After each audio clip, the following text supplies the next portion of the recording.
Yes, good evening. Welcome to the Leicester City Fan Zone. It's a special show tonight. We've got Richard Stearman, ex-Leicester City player, joining us very shortly. Get your views in, get your comments in, get your questions in, whether you're watching on YouTube, Twitter, Periscope, or wherever. Let us know what you'd like to ask Richard Stearman.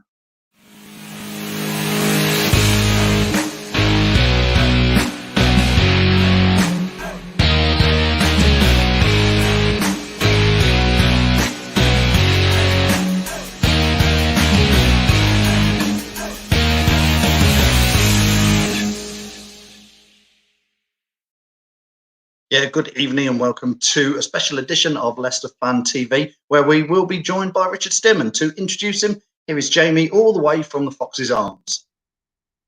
Hi, Jamie. How is everyone? How are you, Phil? You all right? How's it going? Good. Yeah, very good. Jamie, go on then, introduce us to Richard Stearman. Yeah, as we all say, we've got Richard Stearman on tonight. He signed professional forms in October of 2004, but he was in the academy to start off with for, I think, 2 or 3 years before that, maybe even a bit longer. He left in 2008 to go to Wolves. He could play either right back or centre back. He made his debut at 17. He actually had 3 managers in his first year: Mickey Adams, Dave Bassett and Craig Levine. He used to be very good on the ball and he used his height at set pieces very well. He scored. He played 130 games and he had an eye for goal. So I think we ought to bring him on. Absolutely. Here is Richard Stearman. Good evening, Richard. Oh, hello. Hi, guys. Evening, Richard. How are you? Very good, thank you. Thank you for having me on. You okay? Not a problem. Much appreciated. Much appreciated. You got to bring Chappie in as well. We've got Chappie there somewhere. Yeah, I'm just sitting backstage enjoying the show, to be quite honest. Oh, he's having a beer already. That's naughty. Right. Very, very professional. Right. Shall I start it off then?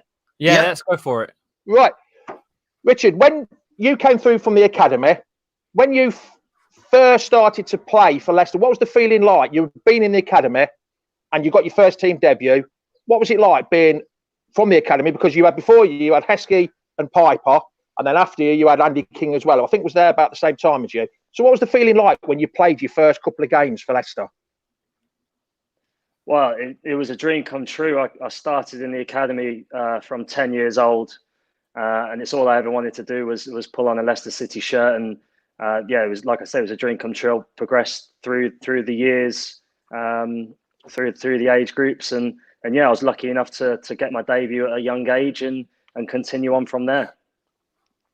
Because also as well, I mean, do you class yourself as a Leicester lad? Even though I think you were born in Wolverhampton, weren't you? Do you actually class yourself as a Leicester lad now? I'd say so. I think between the both, certainly. When I was obviously born in Wolverhampton, moved to Leicester at 4. I grew up in the area and got picked up by Leicester at 10 years old. That was the team I was supporting. That was who I was following. So like I say, it was a dream come true to play for Leicester City and manage to make my debut.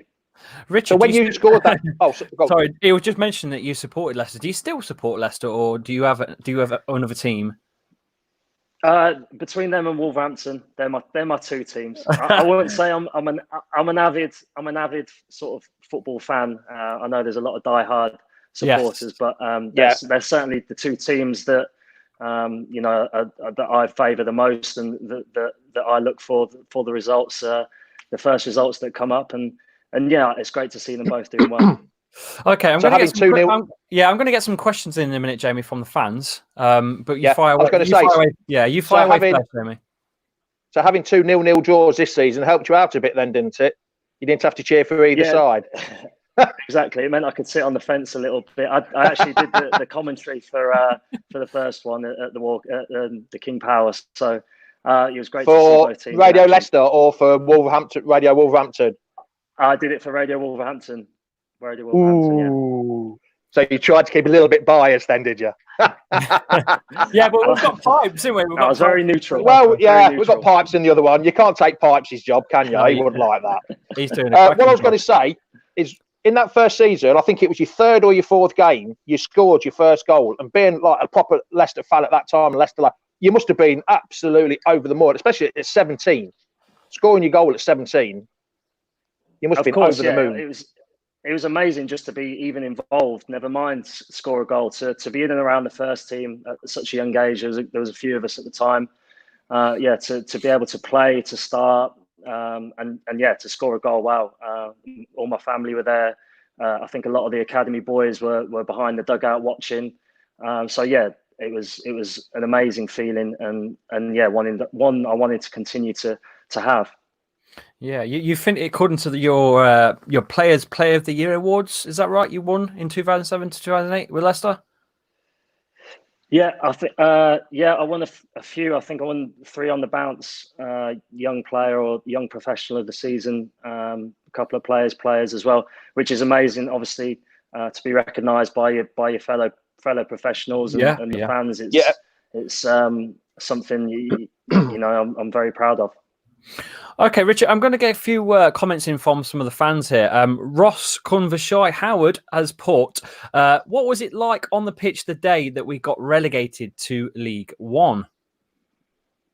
Yeah, devastating. One of the worst moments in my career, certainly. I think Stoke were getting promoted at the same time, so they pitch invaded. They were obviously jubilant, and we were devastated.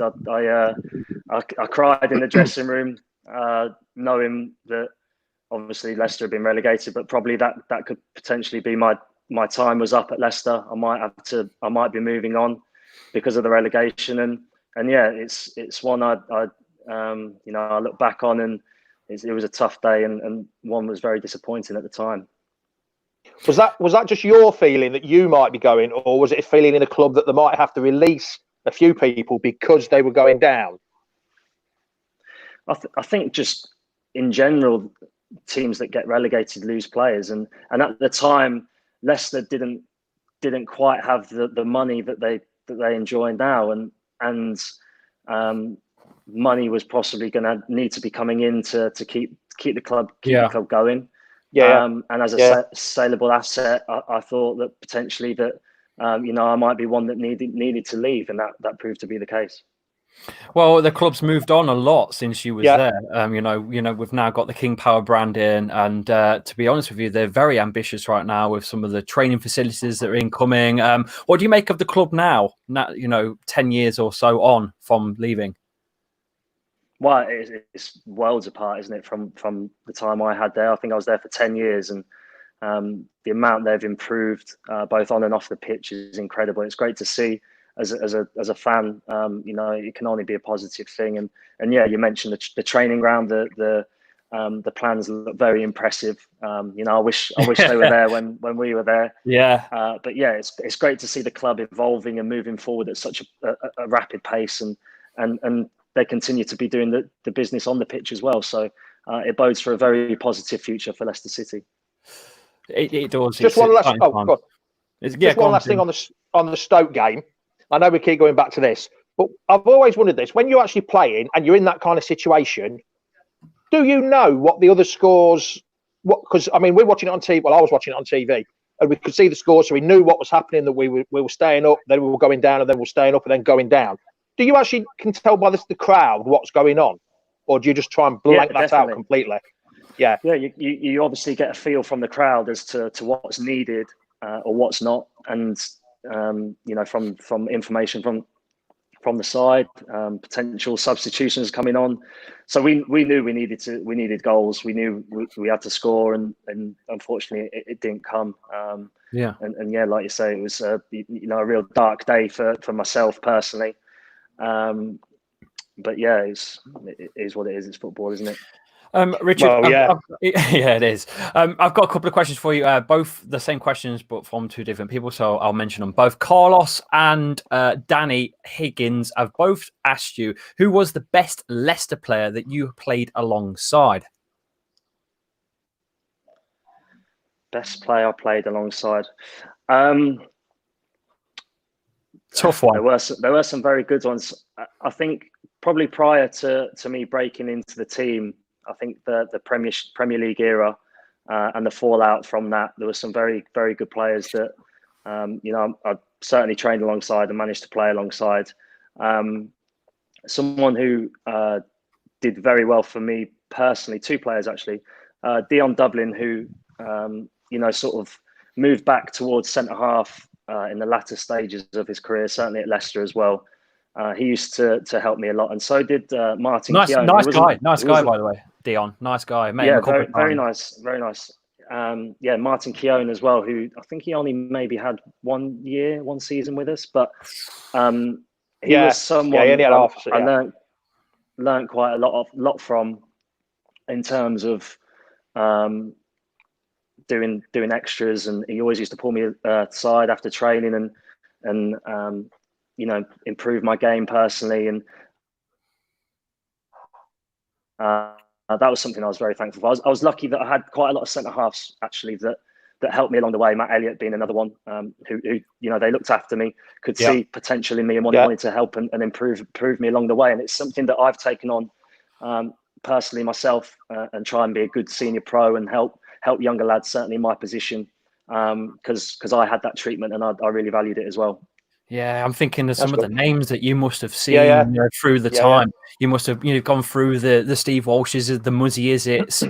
It's mad to think that the players that you've seen and come and go. There was a question earlier on by one of the fans was, what when Leicester won the Premier League, where was your mind at the time? Because obviously there's if you were still part of the club, being an academy boy, because Andy King's been there for years. How did you feel about Leicester winning the Premier League? Loved it as an ex-Leicester player.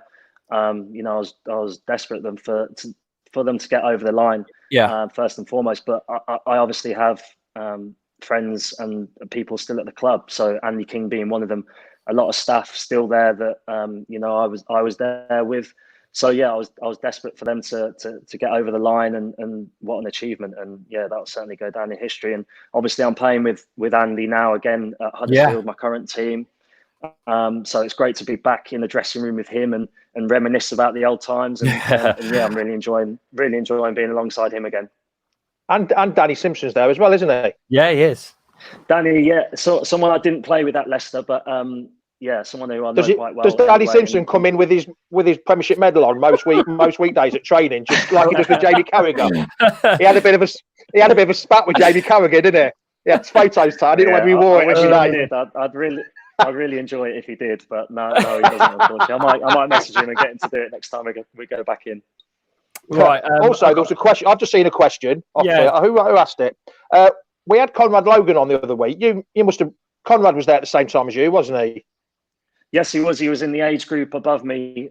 So he probably joined at 15, 16 and had a good 4 or 5 years together. Yeah. Yeah. Well, we asked him about what the training was like under Martin Allen. How did you get on with that? Because he was there. He was like your. What year was that? It'd have been your last year, wouldn't it? And once you tell us, I'll tell you what his answer was. Because we've had Mad Dog on, and it was an interesting. Mad Dog. Yes, it certainly lived up to his name. I think he it was certainly interesting. Conrad said different. Different, yeah. I mean, it's not something I've experienced too much of. Although Ian Holloway was quite different as well, but both cut from a different cloth. Those two, but it was certainly interesting. Oh right, there we go. Interesting and different. Mad Dog. Interesting and different. Yeah. I don't think we'll get many more. Come on, pull yourself together, chappy. Be professional. Okay, so where was I? So how would I'll go. So how would you improve this current Leicester side? Asks Reese Taylor. I'm not sure. I don't think you can. About improving. It's about sort of trying to retain and maintain what they've got. Is the key. I think they've got an incredible manager first and foremost, and I think they've got a lot of good young talent, certainly English talent as well, that they need to keep hold of if they want to continue to progress. I think that's the key for Leicester City. Is not so much where they're going to improve. It's just keeping hold of what they've got and trying to add to that. And with this manager in charge, I think he can certainly progress what there is there currently and make Leicester City a real force.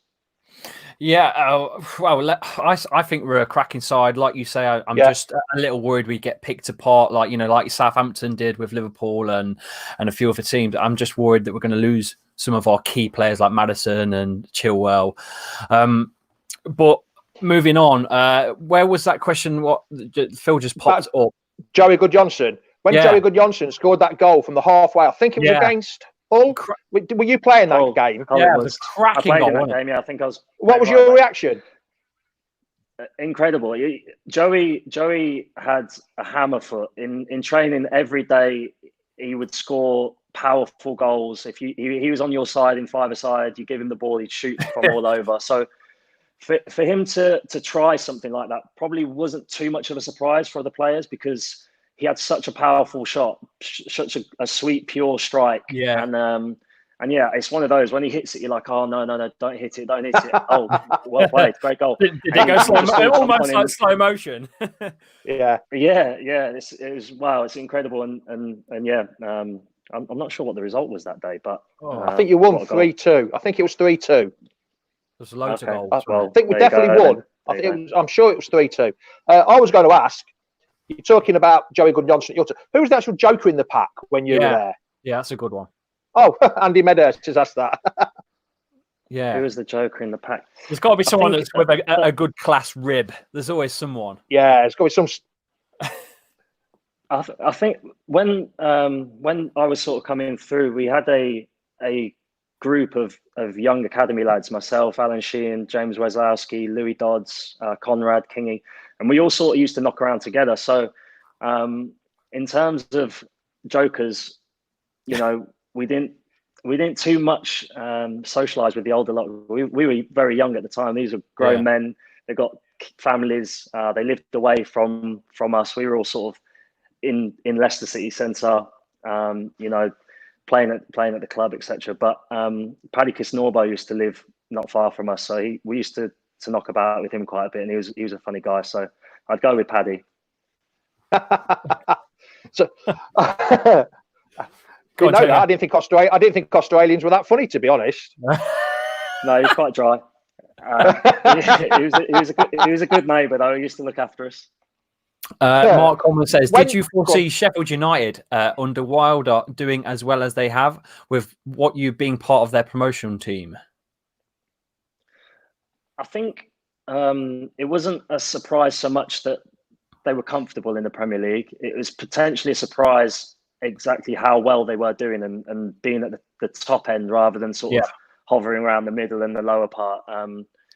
We did fantastically well last season and took the championship by storm, really. And the Blades are brilliant at the system that teams really struggled with, and it was certainly going to be a tough ask for that team to step into the Premier League and thrive again. But they've done exactly that. They've added a few players but kept a core of the team that have been in League One actually and got through League One Championship to the Premiership, and that core team have gone again and done really well again. Yeah, it just shows how well our win against Sheffield United was, because I don't think anybody's beat them. I think we might be, maybe Liverpool, I'm not sure. We were the only team for ages to beat them. It just shows how well Sheffield United have done. For us to go there and win 2-1, even though it was Harvey Barnes' storming goal. Yeah, that was a storming goal, wasn't it? It was a absolutely storming goal. What do you make of Harvey Barnes, Richard? What do you make of Harvey Barnes while we're on the subject? On Harvey, I mean, last season when he was on loan at West Brom, he went back to Leicester in January, didn't he? Or was that? It was on the club show, wasn't it? It was on. Pure bought him back. Pure bought him back. Yeah. I mean, we were delighted as Sheffield United that he got brought back, because he was really tearing the league apart, wasn't he? He was doing really well for West Brom at the time, and we were thankful that Leicester brought him back. On to Leicester beating Sheffield at the start of the season. They I did the commentary quite a few times for Leicester this year, certainly in the cup games, and I was saying there that Leicester were the best team that I'd seen at Bramwell Lane all season, and that was including all the big hitters. Liverpool were poor, just managed to sneak a 1-0. But Leicester were very good, and like I say, the best team that I witnessed at Bramall Lane this season. And yeah, they just had attacking threat, and Madison to Vardy just seemed to work fantastically well. And you got Barnes, you got threats all over the pitch, and they just had that know-how how to win games and nullify Sheffield United's threat. Do you think Harvey will eventually get into the England side? Do you think he's that good? I hope so. He's certainly got that potential, and he's got that raw speed to go past players, and he's got end product as well, which is so key. And yeah, fingers crossed he can continue to rise up and progress and get in the England squad, hopefully. Yeah, bit of an old school question now, a bit like my shirt. I think it's from your time. I think it's a bit. I'm not going any higher because it's a bit tight now. It's about 13 years old, so I'm not going any higher than that. That's it. When you were at school, when you were playing on the park or when you were playing for the juniors, who did you pretend to be when you were actually practicing or messing about at school? Yeah, like aspire to be almost. If I've got my Leicester hat on, then I would have gone with Matt Elliott. And yeah. Luckily enough, I managed to train and play alongside Matt. But outside of that, it would have been Rio Ferdinand. I sort of loved the way he played, how comfortable he was on the ball. So it'd be between the two. And did you always want to be a defender, or was that moment, I want to go up front and get the glory, or did you always want to stop goals? No. I don't think many defenders want to be defenders. Everyone wants to be a striker, don't they? I'm a goalkeeper, but you don't look like a goalkeeper, chappy. You look like a striker to me. Don't start. This was, I think someone put this on YouTube comments. VAR.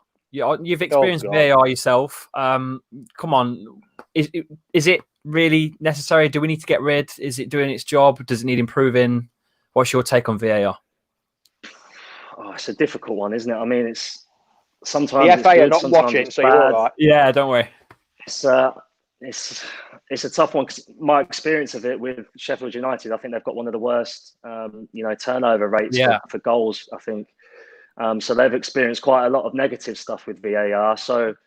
My opinion might be swayed a little bit there, but I think it's some of the goals disallowed for handballs, and I don't know. The interpretation needs looking at. I think for me, we've got a referee for a reason. I think he needs help in terms of he needs to take control himself a little bit more for me, and maybe look at the video monitors and. He's the man in charge. He should be making the decisions with help from his assistants. And then if there's something he's blatantly missed, then go to wherever it is that's watching the screens and they can point it out. But I think football's amazing for so many reasons, and one of it is the controversy that it does cause. And I think it'd be a detriment to the game if we take too much of that away. And I think that the referees need to sort of take control a little bit more themselves rather than palm it off to someone else, that's miles away. Yeah, I mean, it kind of kills the fans in the ground. I'm sure you've noticed the atmosphere. It does because there's too much waiting and there's not enough information given to us as fans in the ground. I sit in the cop right at the back, looking at the screens, waiting for some sort of information, and we're just silent. You can't cheer, you can't celebrate. There's just nothing. Does that reflect on the pitch? Yeah, certainly. I think you see now. Boys don't know whether to celebrate or not, and then you'll get the psychological turnover of if it's disallowed. The other supporters are cheering. It's all a bit false. You're taking the fun and the jubilation out of goal scoring, and what it is and what makes us love football so much. So it certainly needs looking at a little bit more, and hopefully we can get it right in the future. We've mentioned Matt Piper a couple of times. He's actually watching, and he's just gone, "Hey, upstairs, what a lad, top man." Was that FSD one? Yeah, that's FSD. Yeah. I think that's Pipes' academy. He's good lad, Pipes.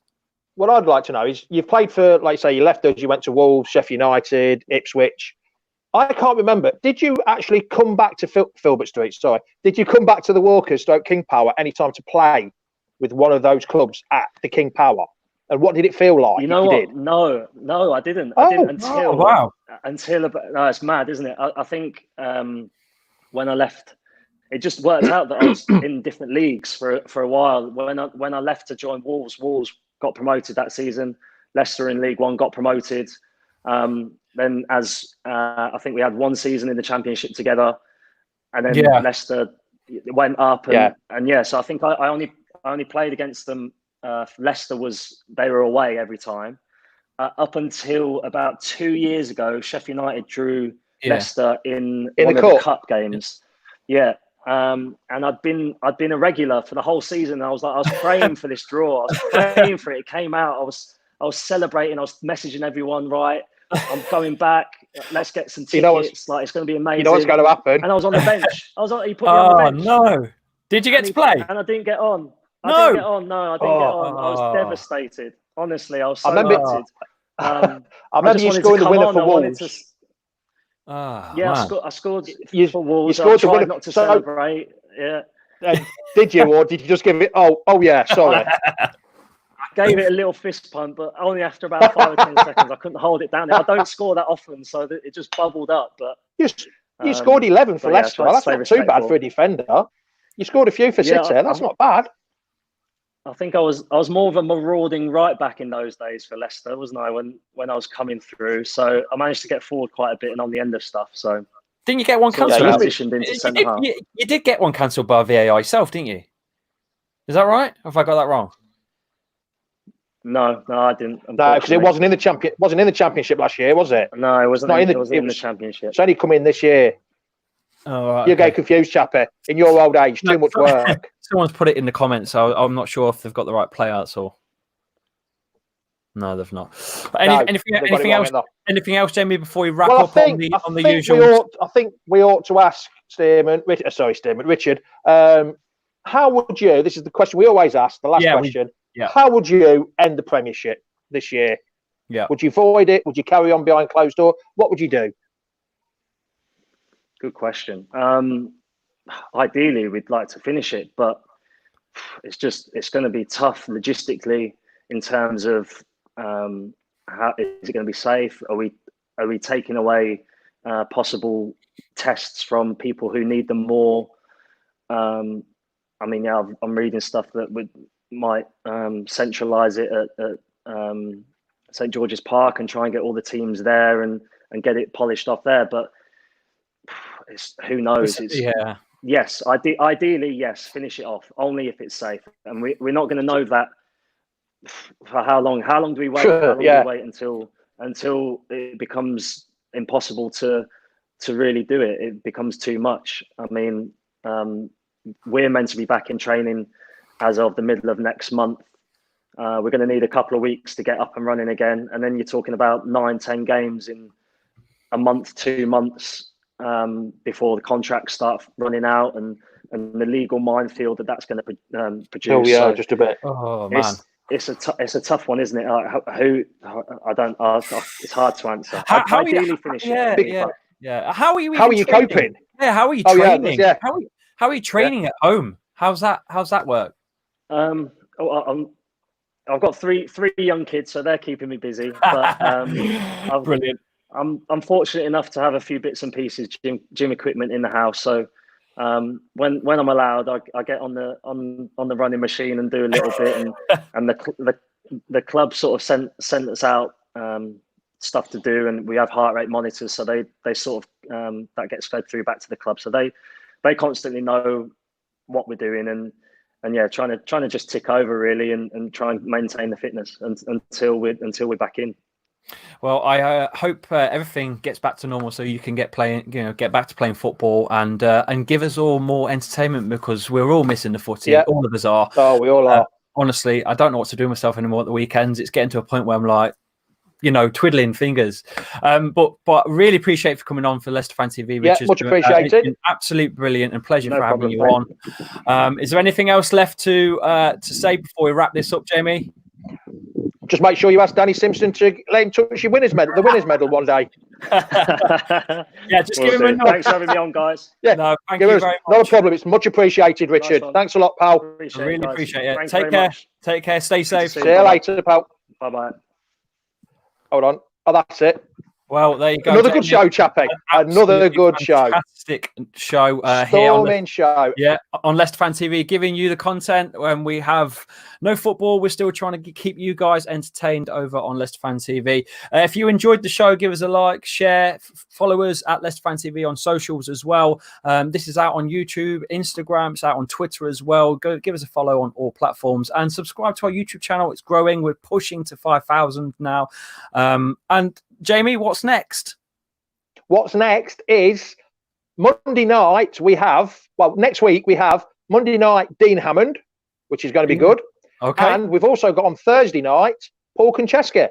Wow, Paul Konchesky. So, there's a name. Next week I think is going to be pretty good. It's going to be a cracking week of content for you guys. Make sure you hop into the channel when we go live on a Monday. We're going Thursday. I think we're doing something Saturday, aren't we? Because it's the May the 2nd show. Oh yes, we're doing yes.